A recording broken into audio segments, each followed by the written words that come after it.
గాలివానకు ఇంటికి బయటకు వచ్చే పరిస్థితి లేదు. ఒకవేళ వస్తే అంతే సంగతులు అన్నట్టుగా ఉంది.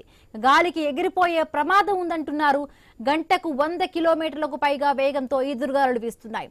ఇది మాటలకు అందని ప్రకృతి ప్రకోపం. మరొక 3 గంటల వరకు కూడా మొంధ కరాళ నృత్యం కంటిన్యూ కానుంది. కోస్తాంధ్ర ప్రజలు తీవ్ర భయోందోళనలో ఉన్నారు.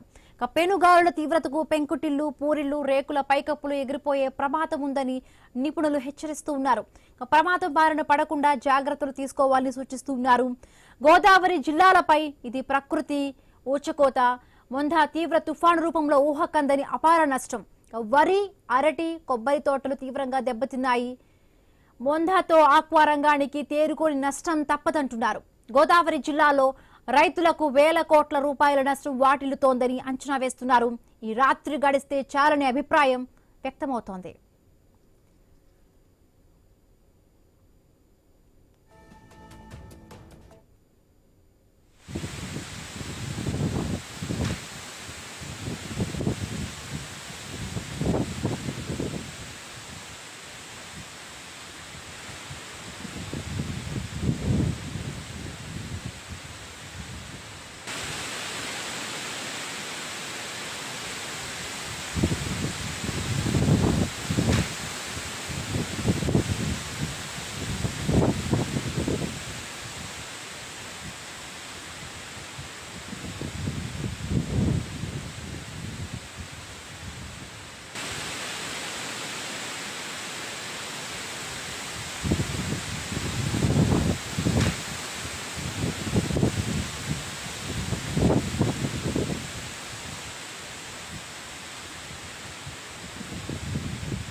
మొంధ తీవ్ర తుఫాను 1996 నాటి జల విలయాన్ని గుర్తు చేస్తోంది.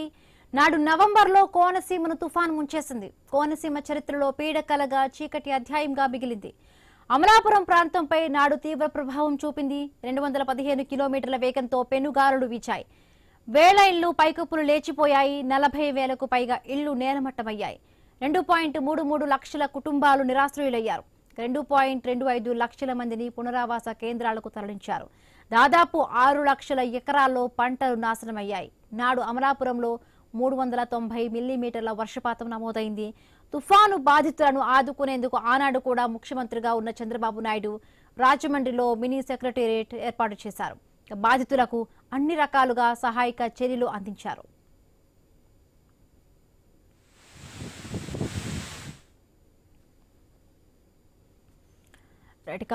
మొంధ తుఫాను 1996 తుఫానును గుర్తు చేస్తోంది. 96లో కోనసీమను మొత్తం ముంచేసింది. మొత్తం దాదాపుగా 6 లక్షల పంట కూడా అప్పట్లో నాశనమైంది. 2,23,000 మంది కుటుంబాలు నిరాశ్రయులయ్యారు. సో ఇప్పుడు కూడా సేమ్ అటువంటి భీకరమైన గాలుడే కూడా వీస్తూ ఉన్నాయి. ఈ నేపథ్యంలో 96 నవంబర్లో కోనసీమను ముంచిన పాత అప్పటి వాళ్ళు విషయాలు కూడా ఇప్పుడు గుర్తు చేసుకుంటున్న పరిస్థితి గ్రామవాసులు, లంక ప్రజలు. రైట్, మరిన్ని పూర్తి అప్డేట్స్ అందించడానికి మా కరెస్పాండెంట్ కాంతి సిద్ధంగా ఉన్నారు. కాంతి, సిచ్యువేషన్ ఏ విధంగా ఉంది? మనకి ఏమీ కనిపించడం లేదు, ఒక్క భీకర గాలుడు శబ్దం తప్ప కనిపించేటట్టుగా ఏమీ లేదు. ఎందుకంటే మొత్తంగా కూడా అక్కడ కరెంటు కట్ చేసిన సిచ్యువేషన్, పెద్ద పెద్ద గాలుడు మాత్రమే వినిపిస్తూ ఉన్నాయి. అక్కడ సిచ్యువేషన్ ఏ విధంగా ఉంది కాంతి?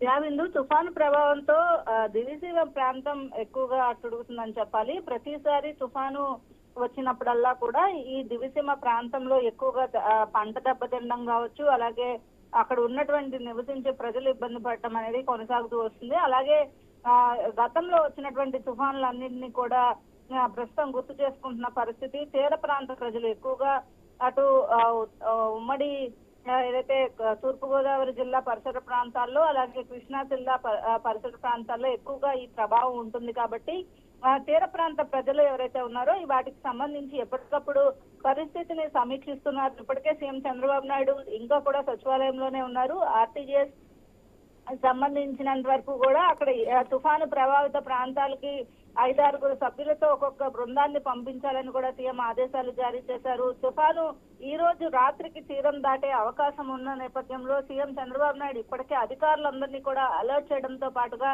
ఎప్పటికప్పుడు అక్కడ పరిస్థితిని అందచేయాలి, వివరాలు అందించాలని కూడా చెప్పడం జరిగింది. అలాగే పంట పొలాలు మునిగిపోకుండా డ్రైన్లను పటిష్టపరచాలని కూడా అధికారులకు సూచించారు. రహదారులు, చెరువులు, కాలువలకు గండ్లు పడితే వెంటనే పునరుద్ధరణ చర్యలు తీసుకోవాలని చెప్పి, అలాగే పంట నష్టం పైన ఆలోచన చేయకుండా కేంద్రానికి వెంటనే నివేదిక ఇవ్వాలని కూడా సీఎం ఆదేశాలు జారీ చేయడం జరిగింది. తుఫాను వల్ల నష్టం వాటిల్లితే అంచనాలు వేగంగా రూపొందించి సాయం అందించేలాగా కార్యాచరణను రూపొందించాలని కూడా చెప్పడం జరిగింది. అలాగే సాంకేతిక పరిజ్ఞానాన్ని వినియోగించి పంట నష్టాన్ని అంచనా వేయడంతో పాటుగా రాష్ట్రంలో 5,803 మండలాలపైన మోందా తుఫాను ప్రభావం ఉంటుందని అధికారులు ఏదైతే చెప్పారో దానికి అనుగుణంగా ఏర్పాట్లు కూడా ఇప్పటికే చేపట్టారు. విద్యుత్ సరఫరాకు అంతరాయం లేకుండా కలిగే తక్షణ మరమ్మతులు చేయాలని కూడా మంత్రి లోకేష్ సూచించారు. విద్యుత్ సబ్స్టేషన్లు, ఫీడర్లు నిరాటంకంగా పనిచేసేలాగా చూడాలని కూడా ఆదేశాలు జారీ చేయడం జరిగింది. అత్యవసరం అయితే తప్ప ప్రజలెవరూ బయటకు రావద్దు అంటూ కూడా ప్రజలను ఇప్పటికే